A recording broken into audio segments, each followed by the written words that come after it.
Head మీరా? ఇక్కడ maintenance sir జైబు సార్ ఫస్ట్ టైం చూస్తా ఉన్నా, ఇంతవరకు రాలేదు స్మార్ట్ కిచెన్ లకి. ఆ రూట్లో వదిలేండి, అవన్నీ వదిలేయండి. వంట హౌ టు కుకింగ్ ఏంది సార్, మనం స్కూల్ అటెండెన్స్ వస్తుంది సార్.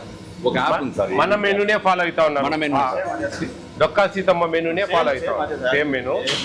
ఓకే, ఎంతమంది ఉన్నారు ఇక్కడ వర్కర్స్? 10 మంది. డ్రైవర్. ఎన్ని వెహికల్స్ ఉన్నాయి? 3 ఆటోలు. ఇప్పుడు 10:30 నుంచి స్టార్ట్ చేస్తారా? అంతటికి ఒకటేనా? ఒక స్కూల్కి ఇది కెపాసిటీని బట్టి ఎక్కువ ఉంటే కనుక ఇట్లుంటాయి. అదేలేండి, కర్రీ అన్నం, బాయిల్డ్ ఎగ్ ఇట్లాంటిది ఒకటి, బాయిల్డ్ ఎగ్. జావా కూడా మీరేనా? అది ఎప్పుడు వెళ్తుంది? అదే వెహికల్ పోతే మళ్ళీ రాలేదు సార్, దూరం పోతే. ఉదయం జావా ఒకటి వాళ్ళకి ఇవ్వచ్చు కదా, ఎందుకంటే ఆల్రెడీ వంట వాళ్ళు అట్లే ఉంటారు కదా. ఉన్నారు సార్, కానీ వాళ్ళ అక్కడ స్టవ్ అవి మళ్ళా పెద్ద పంచాయతీ. ఇది అటెండెన్స్ వస్తుంది డైలీ మార్నింగ్. ఇక్కడ మనం వెళ్ళేటప్పుడు ఇక్కడ వీళ్ళు డ్రైవర్స్ ఇక్కడ స్టార్ట్ అయినప్పుడు ఇక్కడ ఆన్ గోయింగ్ వస్తుంది సార్. అది ఏ టైంకి మీరు రిసీవ్ అవుతుంది అనేది కూడా ఇక్కడ మనం చూసుకుంటాం. ఇక రైస్ ఎక్కడ పెట్టుకుంటారు మీ స్టాకు? దీంట్లో నెలకు సంబంధించినటువంటి ఎమ్మెల్యేస్ పాయింట్ నుంచి మీకు డైరెక్ట్ వస్తాయి. హమాలీలు తెచ్చి దించుతారు కదా, వాళ్ళు ఏమైనా డబ్బులు ఇప్పుడు అడుగుతారా? ఏం లేదు సార్, హమాలీలు ఏం లేదు సార్. దూరం అయిందని అప్పుడు ఏదో ఖర్చులకి ఇచ్చారు అంతే తప్ప ఇప్పుడైతే ఏం లేదు. ఈయన వెహికల్ ట్రాకింగ్ దొరుకుతుంది సార్. ఇక్కడ వెహికల్ ఎక్కడుంది అనేది ఇక్కడ తెలుస్తుంది వాళ్ళకి, స్కూల్ వాళ్ళకి. నెక్స్ట్ ఇక్కడ మీల్స్ డిస్ట్రిబ్యూట్ చేసుకున్నాక ఇది ఓపెన్ చేసి డ్రైవరు క్యూఆర్ స్కాన్ చేస్తారు సార్. అప్పుడు మీల్స్ డిస్ట్రిబ్యూట్ అయిందండి కరెక్ట్ డాష్ బోర్డ్కి వెళ్ళిపోతుంది సార్. మనకు తెలుసు ఏదైనా ఫీడ్బ్యాక్ ఉంటే ఇక్కడ ఇస్తారు సార్. Head master ఇవ్వచ్చా? ఇక్కడ ఇది బాగుంది, ఇది బాగాలేదు, ఇది సరిపోయింది, సరిపోలేదు.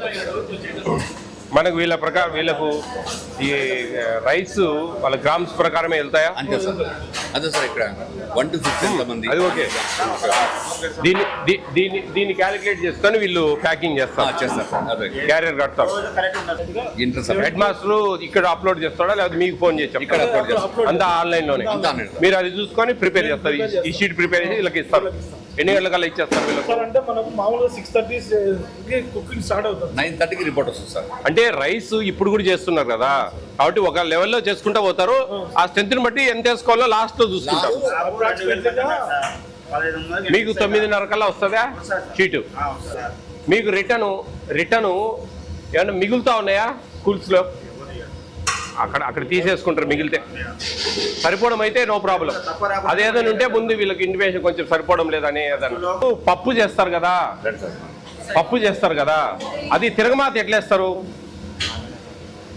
పప్పు చేస్తారు కదమ్మా, పప్పు ఉడకబెడతాం కదా, దాన్ని తిరగమాత ఎట్లా బయట పక్కన వేసి దాంట్లో వేసి కలిదిప్పుతారా?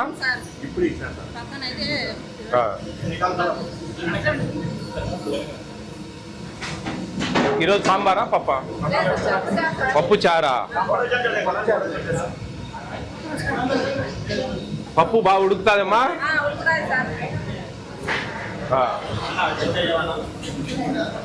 బిర్యానీ రైస్ బాగా తింటారు కొంచెం ఎక్కువ?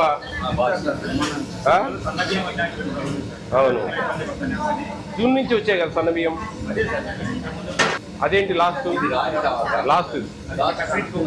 స్వీట్ పొంగల్? ఈరోజు సాటర్డే కదా.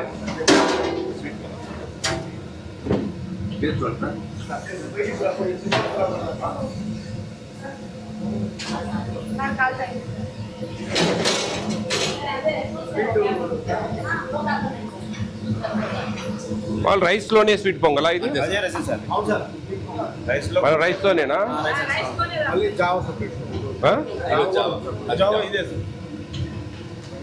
ఉన్నప్పుడు మీకు కొంచెం వర్క్ ఎక్కువ ఉంటుందా? రోజు మార్చి రోజు 3 రోజులు ఖచ్చితంగా హార్డ్ వర్క్ ఉంటుంది సార్.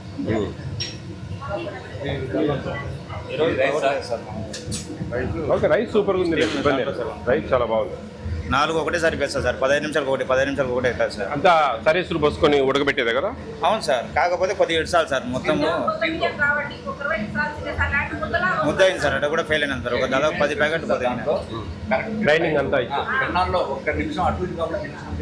అని గంజి ఉంచితే మనకు ఆ గింజలు పోతాయి, బలం పోతాయి. తక్కువ కొన్ని ఇస్తాం నీళ్ళు అవి ఇస్తామంటే ముద్దలాగా వస్తుంది అన్నం కొద్దిగా ఇస్తే దగ్గర ఇస్తారు సార్ స్టీమ్ ఇస్తాం సార్ అది ఇష్టపోకుంటే నిమిషం పొరపాటు లేట్ అయినా ఫెయిల్ అవుతాం సార్. మరి బిర్యానీకి ఎట్లా చేస్తారు? బిర్యానీ మామూలు అదే సరే వేసుకుంది సార్. ఇంకా అప్పుడు అది కొంచెం అది ఒక రకాలు ఇస్తాం ఎక్కువ ఒక ఈ మోడిఫైడ్ రైస్ ఉంటుంది కదా సార్, అమ్మా? మోడిఫైడ్ రైస్ ఉంటుంది కదా, మెల్ట్ అవుతుంది కాబట్టి విటమిన్స్ ఓన్లీ ఎక్స్ట్రా వాటర్ ఒక్కటే అబ్జర్వ్ చేస్తారు. కొద్దిగా ఇస్తాం సార్. ఎక్స్ట్రా వాటర్ కాదు అది, దాంట్లో కూడా కొన్ని పోతాయి విటమిన్స్. అది గంజి కరిగిపోతుంది కదా ఆ గింజలు. కొద్దిగా అంటే ఇస్తాం. మేము చెప్పేది ఏంటంటే అందరికి మామూలుగా గంజి ఉంచుతారు, గంజి ఉంచొద్దు, మీరు బిర్యానీ ఎట్లా చేస్తారో అట్లా చేయండి అని చెప్తా ఉంటాం. ఎప్పుడన్నా లైట్గా ముద్ద అవుతుంది అంటే తింటే అన్ని ముద్ద అవుతాయి కదా కడుపులో. సార్ ఇంకా వీళ్ళకి శాలరీస్ ఎట్లా ఎంత ఇస్తారు?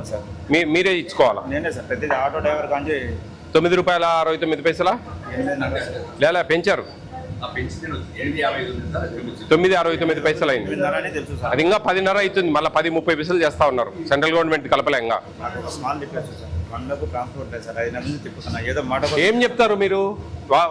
మిమ్మల్ని పెట్టేటప్పుడు ఏ కమిట్మెంట్ ప్రకారం ఇచ్చారు? 22,000 జీవో ఇచ్చినారు. అవును. ఎవరు చదివినాడు ఇది అన్నారు. ఆ, నాకు ఇంగ్లీష్ అంత ఏం లేదు, పెడతాం 23,000 ఇస్తామని చెప్పినారు.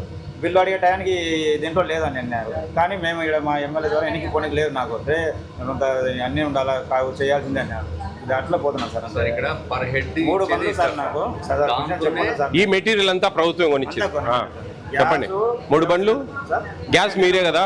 నేనే సార్. 20 సిలిండర్లు పడతాయి అన్నారు, 43 పడతాయి సార్ నాకు. అవన్నీ హై ప్రెజర్తో పోవాలి సార్. నాకు ఇన్ టైంలో నేను ఎప్పుడైనా స్టార్ట్ చేయను, ఇన్ టైంలో నేను వంట స్టార్ట్ చేయాలి. అంటే 3 సిలిండర్లతో హై స్పీడ్లో ఇవ్వాలి ప్రెజర్. స్టీమ్ ఇవ్వాలి సార్, స్టీమ్ రన్నింగ్ ఉండాలి, కూర కావాలి. 44 అయితే కానీ నేను మేనేజ్ చేయలేను సార్. అది ఓకే, ఎటువంటి తిప్పలు. నేను 3 బండ్లు సార్ గండికోట. ప్రభుత్వం ఈ శాలరీస్ ప్రభుత్వం ఇవ్వాలా? ఎందుకంటే లేదు, జనరల్గా మామూలు వంట ఏజెన్సీలకు జరిగేది ఏంటంటే ₹3,000 జీతం ఇస్తుంది, ₹9.69 డబ్బులు ఇస్తుంది ఒక కూర చేసినందుకు. రైస్ ఫ్రీ ఇస్తుంది ప్రభుత్వం. అవును అట్లా జరిగేది మామూలుగా. వాళ్ళకు ₹3,000. ఇక్కడ కూడా మీరు వంట చేస్తూ ఉన్నారు, చేపిస్తూ ఉన్నారు కాబట్టి యాక్చువల్లీ జీతాలు వాళ్ళు ఇవ్వాలి. ప్రభుత్వం 3,000 కేటాయిస్తే మీరు ఎక్కువ తక్కువలకు మీరు వేసుకొని ఇవ్వాలి. మేము మాట్లాడతాం, మీ ఎండిఎం వాళ్ళతో మాట్లాడతాం ఆ విషయం. ట్రాన్స్పోర్ట్ సపరేట్ ఇవ్వాలండి. ఎందుకంటే ఇప్పుడు మనకు అంటే ఇక్కడ ఏమవుతుందంటే వీళ్ళు ప్రతి ఒక్కటి మనకు ఏపీ స్టేట్లో అక్షయ పాత్ర ఉంది, తాడిపత్రిలో శైలజమ్మ ట్రస్ట్ అని ఒకటి ఉంది. ఒక 30 స్కూళ్ళకి ఇస్తాడు ఆయన, నారాయణ రెడ్డి గారు అని ఆయన ఉన్నారు. తర్వాత కాకినాడలో అల్లూరి సీతారామరాజు ట్రస్ట్ అని ఒకటి ఉంది, వాళ్ళు దాదాపు 200 స్కూళ్ళకి ఇస్తారు. ఇక్కడ ఏం జరుగుతూ ఉందంటే ఆడ వాళ్ళు ఓన్లీ ₹9.69 డబ్బులు ఇస్తారు అంతేగా, ఇక ఇవన్నీ ఇవ్వరు. కానీ ఇది ప్రభుత్వం కొంచెం స్మార్ట్ కిచెన్లు ప్రిస్టేజెస్గా రన్ చేస్తూ ఉంది కాబట్టి ఇప్పుడు వంట వాళ్ళను అక్కడుండి ఏజెన్సీలో వంట వాళ్ళని తీసేయరు. వాళ్ళకి 3,000 జీతం ఇస్తారు. 3,000 జీతం వాళ్ళు జస్ట్ క్లీన్ చేసుకుంటారు.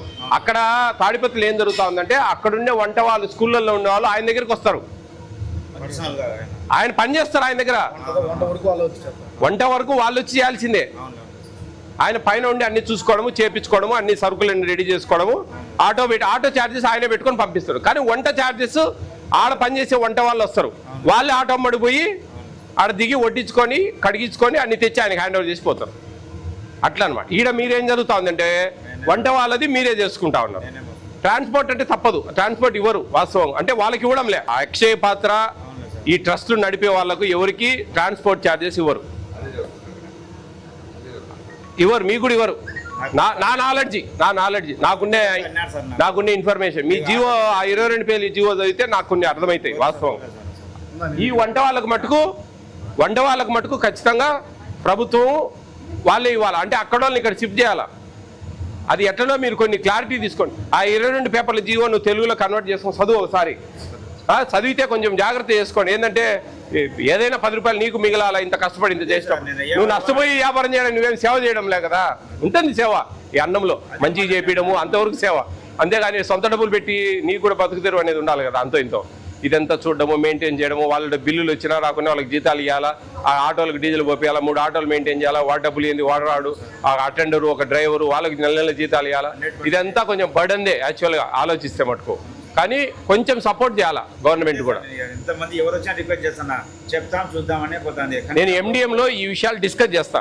మాకు అక్కడ హెచ్ఓడి మాకు విజయవాడలో వాళ్ళు వస్తారు ఎండిఎం సంబంధించి మీటింగ్కు. మా మీటింగ్లో మీ విషయాలు డిస్కస్ చేస్తాను. నాకు ఇంతవరకు తెలియదు, చూద్దాము ఎట్లెట్లున్నాయో అనే సీకే దినలో ఇక్కడ 2 పైలట్లో పెట్టారు. సీకే దిన పోలేకపోయినా ఈడ వస్తున్నాయి చూడాలని నేను మెయిన్గా వచ్చాను యాక్చువల్గా. ఓకే బా, జాగ్రత్త చేయండి, చూస్తాం మా ప్రయత్నం మేము కూడా చెప్తాం. చాలా మోసుకుంటాం. మా ఎమ్మెల్యే చెప్పా సాయం రా అన్ని లెక్కలు